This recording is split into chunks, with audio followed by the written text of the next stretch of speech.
बिस्मिल्लाहिर्रहमानिर्रहीम।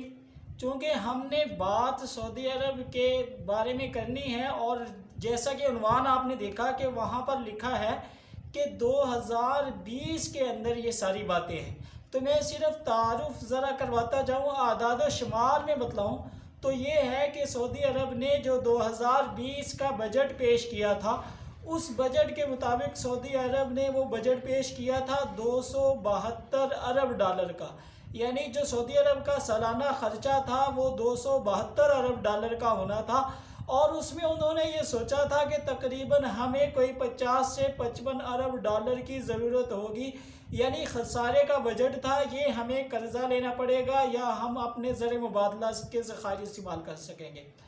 असल में अगर हम दूसरी बात करें सऊदी अरब की, तो 2014 के अंदर जब शुरू हुआ था तो आपने देखा है कि उन दिनों में 2013, 14, 12 ये वो साल थे जिनके अंदर तेल की कीमत, आयल की कीमत बहुत ज़्यादा बढ़ी थी और उसके नतीजे में सऊदी अरब के जो ज़र मुबादला के ज़खायर थे वो बहुत ज़्यादा बढ़ गए थे और तकरीबन वो 792 अरब डॉलर तक पहुँच गए थे।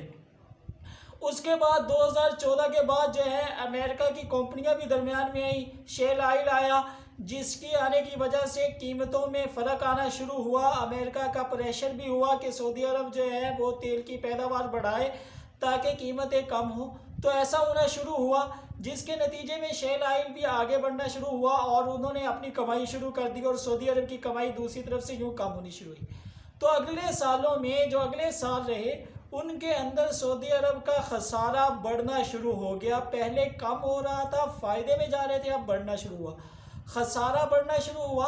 तो फिर क्या हुआ कि सऊदी अरब ने अपने पास जो पैसे ज़र मुबादला के ज़खायर जमा किए थे उन्हें ख़र्च करना शुरू किया और ख़र्च करते करते उन्होंने 792 अरब डॉलर थे, उनमें से खर्च करते हुए आज तक वो 464 अरब डॉलर पर आ गए। यानी 700 से कम होकर 800 से बल्कि कह लें कम होकर वो 464 अरब डॉलर तक रह गए। अब तक ये सूरत हाल थी, यानी मुसलसल सऊदी अरब उस वक्त से खसारे में जा रहा था और उसमें ख़ास तौर पर खसारा जो है 2016 में उन्होंने देखा और उस वक्त उन्होंने बहुत ज़्यादा पैसा खर्च किया और वो समझ रहे थे कि हमारे पास पैसा पड़ा हुआ है, कोई कमी नहीं है। तो अमेरिका के अखबारों में ये यहाँ तक चलना शुरू हो गया था कि अगर सऊदी अरब ने अपने पैसे यूं ही खर्च किए तो अगले 2 से 3 साल के अंदर सऊदी अरब के पास जितना पैसा पड़ा हुआ है वो सारा खर्च हो जाएगा और उसके नतीजे में जो है सऊदी अरब का कुछ नहीं रहेगा। ये तो था। अब हम आते हैं दूसरी चीज़ की तरफ। सऊदी अरब की आमदन क्या है? तो सऊदी अरब की अगर हम आमदन देखें तो सऊदी अरब की आमदन 2 तरह की है। अगर एक जो बड़ी आमदन है वो वही आयल से है, जिससे इस साल भी तकरीबन सऊदी अरब का बजट का 65 से 70% बना है। और दूसरा है इसके अलावा जो बकाया तमाम चीज़ें हैं, जो ज़राए हैं, उनसे जो आमदन सऊदी अरब की है वो तकरीबन जो है 315, यानी दूसरे लफ्ज़ों में अब 315 अरब रियाल है। लेकिन अगर देखा जाए तो ये सऊदी अरब का 30 से 35%। और उसमें भी अगर आप देखा जाए तो बड़ी आमदन जो इसके अलावा में आती है वो हमारे जो हम उम्रा करने जाते हैं या हज करने जाते हैं, ये वो ज़राए हैं जिनसे सऊदी अरब की आमदन बहुत ज़्यादा होती है और उसके ज़रिए से वो बहुत ज़्यादा कमाता है। तकरीबन आप सिर्फ हज की बात कर लें तो हज से तकरीबन सऊदी अरब 30 अरब डॉलर के करीब रेवेन्यू हासिल करता है और इसके अलावा उम्रे से बहुत ज़्यादा पैसा वो कमाया जाता है। तो ये दो जो ज़राए हैं ये मेन ज़राए हैं सऊदी अरब की आमदन के। इसके अलावा अगर हम बात करें तो अब हम तीसरी बात की तरफ चलते हैं जिसकी तरफ मैं तवज्जो दिलाना चाहता हूँ कि सऊदी अरब ने जो तरीक़ाकार इख्तियार किया था उसके मुताबिक सऊदी अरब का ख्याल ये था कि 2020 में पेट्रोल की कीमत जो है वो एवरेज 65 अरब डॉलर रहेगी। तो इस बुनियाद पर 65 अरब डॉलर की बुनियाद पर उन्होंने ये सोचा था कि अगर 65 अरब डॉलर बुनियाद रहती है तो उस बुनियाद पर हमारा जो खर्चा होगा वो ये था, जिसके अंदर मैंने बताया कि खसारा वो समझ रहे थे कि हमें सालाना 50 से 55 अरब डॉलर होगा। लेकिन अब आपने देखा कि 65 डॉलर फी बैरल कीमत तो शुरू साल से रही ही नहीं। अब और ये जब इस वक्त था तो पहले ये कम होते होते होते फिर एंड पर ये रही। लेकिन दूसरी तरफ IMF का ख्याल ये था कि तकरीबन सऊदी अरब को इसके मुताबिक अपना खसारा पूरा करने के लिए भी ज़रूरत ये है कि वो $76 फी बैरल जो है वो बेचे। यानी सऊदी ये था उनका कि $76 फी बैरल अगर बिकता है तेल तो फिर ठीक रहेगा और उनकी माशी वो जो आमदन है वो पूरी हो सकेगी, वरना पूरी नहीं हो सकेगी। अब अगर हम तीसरी बात की तरफ आते हैं जो हम इसमें बतलाना चाहते हैं सऊदी अरब के बारे में, तो वो ये है कि ये जिस वक्त बात की थी उस वक्त तो अभी जब ये रिपोर्ट जो मैं जिस रिपोर्ट के साथ ये बात कर रहा हूँ वो रिपोर्ट तकरीबन मार्च के बारे में थी कि मार्च के अंदर अगरचे कोरोना के हाल तो उस वक्त जो है असरात शुरू हो गए थे और उन असरात के नतीजे में सऊदी अरब को सिर्फ एक महीने के अंदर सिर्फ और सिर्फ एक महीने के अंदर जो पैसे लेने पड़े हैं वो $27 अरब का कर्जा लेना पड़ा है। और अब आप मैंने जो कहा था वो इस बात की तरफ मैं तवज्जो दिलाना चाहता हूँ कि अब मसला क्या है। सऊदी अरब ने जब देखा कि हमारे ज़खायर बड़ी तेज़ी से गिर रहे हैं तो उन्होंने ये फैसला किया कि बजाय इसके कि हम अपने तमाम ज़खायर इस्तेमाल कर दें, हम कर्ज़ा लेना शुरू करें।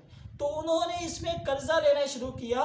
तो जब इस मार्च के महीने से पहले तक उन्होंने $19 अरब का कर्जा ले लिया था और फिर मार्च के अंदर मैंने बताया कि अलहदा से उनको कर्जा लेना पड़ा। और अगर तेल की कीमत यूं ही रही जैसा कि इस वक्त भी आज भी अगर आप देखें तो ओपेक बास्केट जो है एक जहां पर होता है जहां से सऊदी अरब के तेल की कीमत भी ज़्यादातर लगती है, तो उसमें कीमत आयल की अब भी 14 से 15 अरब डॉलर के दरमियान चल रही है। और अगर आप देखें कि अमेरिकी मंडी में भी देखें तो उसकी कीमत भी इस वक्त जब वीडियो बन रही है तो तकरीबन 18 से 19 फी बैरल के दरमियान चल रही है। इनके नतीजे में अगर हम देखें तो सऊदी अरब ने कर्जा लेना शुरू कर दिया और सऊदी अरब ये खुश है कि हमें कर्जा बड़ी तेज़ी से मिल रहा है। यही सूरत हाल पहले पाकिस्तान के साथ भी थी। 1970-80 की दहाई की अगर आप बात किसी से पूछें, 1970 से 80 के दरमियान जो ख़ास तौर पर ज़माना था, तो IMF के लोग जो है वो पैसे लेकर फिरते थे कि भाई हमसे कर्जा ले लो और तुम फलां स्कीम लगाओ, फलां स्कीम बनाओ, तुम्हारे मुल्क में फलां चीज़ की ज़रूरत है, फलां चीज़ की ज़रूरत है।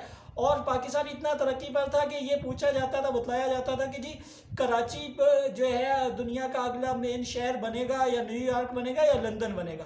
ऐसी सूरत हाल थी उस वक्त और जो है हम कर्जा नहीं लेते थे। यही हाल सऊदी अरब का था 2016 तक। लेकिन अब सूरत हाल ये है कि सऊदी अरब ने सोचा है कि हम कर्जा लेंगे और शुरू में तो कर्जा वैसे ही मिलेगा जैसे हमें मिलता रहा कि भाई जितना कर्जा लेना है ले लो। लेकिन जब जो है सूरत हाल ज़रा पेचीदा होती जाएगी तो फिर मसाइल बनते जाएंगे और नतीजा भी वैसा ही रहेगा। इसके बाद अगर हम देखें तो हमने अगर देखा जाए तीसरी चीज़ जिस पर हमने कहा कि बात करें तो हम देख रहे हैं कि सऊदी अरब के इसके मुताबिक अखराजात अगर इस साल पूरे नहीं होते तो तकरीबन अब के जो फैसला हुआ है दोबारा से उन्होंने कर्जा लिया। उन्होंने कहा जी हमने जो अपने ज़र मुबादला के ज़खायर है वहाँ से पैसे नहीं निकालने, हाँ हमने कर्ज पर लेना है जिस पर सूद आएगा और वो सारी चीज़ें मिलाकर पैसे मज़ीद लग जाएँ तो लग जाएँ, लेकिन हमने अपने पैसे इससे नहीं निकालने। इसका नतीजा क्या है कि तकरीबन इस वक्त तक अगर हम देखें तो सऊदी अरब $60 अरब के करीब कर्ज भी ले लेगा। $58 अरब बन रहा है इस वक्त तक के अंदाज़ों के मुताबिक जो है एक महीना पहले तक। लेकिन अभी तक भी ऑयल की कीमत वो नहीं वैसे बढ़ रही तो उसमें मसाइल मज़ीद होंगे ज़रूर भी ज़रूर। लेकिन और इसके अलावा तकरीबन 30 से 32 अरब डॉलर सऊदी अरब अपने ज़र मुबादला ज़खायर से भी निकालेगा और यूँ $100 अरब एक साल में ज़ाया कर बैठेगा, जिसका कुल बजट आपके सामने कितना है मैंने बताया कि कुल बजट $272 अरब। और फिर इसके साथ ये भी बतलाता चलूँ कि ये यहाँ पर ही नहीं, 272 अरब 2019 में ये $279 अरब था, यानी उसमें भी कटौती की गई थी। ये सोचा गया था कि भाई हमारे पास पैसा नहीं है तो हम ज़रा तरक्याती काम नहीं करवाएंगे। इसके बावजूद ये खसारा तकरीबन $100 अरब के करीब पहुंच रहा है। और इसके साथ साथ वो जो है वो सऊदी अरब सोच रहा है जी हमारे बहुत सारे अखराजात नहीं हुए, चूँकि लोग बाहर नहीं गए, लोग बाहर नहीं निकले तो उन्होंने जो बहुत सारे खर्चे करने थे वो नहीं किए। दूसरी तरफ ये है कि इससे माशी रिसेशन आ जाता है और वो होता ये है कि जब आपने खर्चे नहीं किए तो वो कंपनियां जो इसी खर्चे से कमा रही थी उनको पैसे भी तो नहीं मिले। जिसका नतीजा ये होगा कि एंड पर जाकर ये बहुत ज़्यादा नुकसान होगा, माशी रिसेशन आ जाएगा और मईशत के अंदर जो बढ़ने की सलाहियत है वो बहुत ज़्यादा कम हो जाएगी। अब हम आते हैं इसके साथ आखिरी बात की तरफ, जिसमें पाकिस्तान को सोचना चाहिए, वो ये है कि हमें अभी से ये सोच लेना चाहिए कि हमें मुस्तकबिल में क्या करना है, क्योंकि जिन लोगों से हम कर्जा ले रहे थे वो खुद अब कर्ज ले रहे हैं और उनको जो है इसमें, और ख़ास तौर पर फिर अगर मज़ीद मुलाजमतें ख़त्म होती है, सऊदी अरब अपनी मुलाजमतें शिफ्ट कर रहा है, अपने लोगों को दे रहा है, दूसरों को निकाल रहा है, तो बहुत सारे पाकिस्तानी बाहर से आएंगे और हम देखें तो हमने सबसे ज़्यादा पैसा तकरीबन 10-12 अरब डॉलर सालाना वो लोग बेचते थे जो सऊदी अरब में काम कर रहे थे। तो ये खसारा अलहदा से होगा, इसके लिए पाकिस्तान को तैयार रहना चाहिए। अगली वीडियो तक के लिए जो है शुक्रिया। अस्सलाम।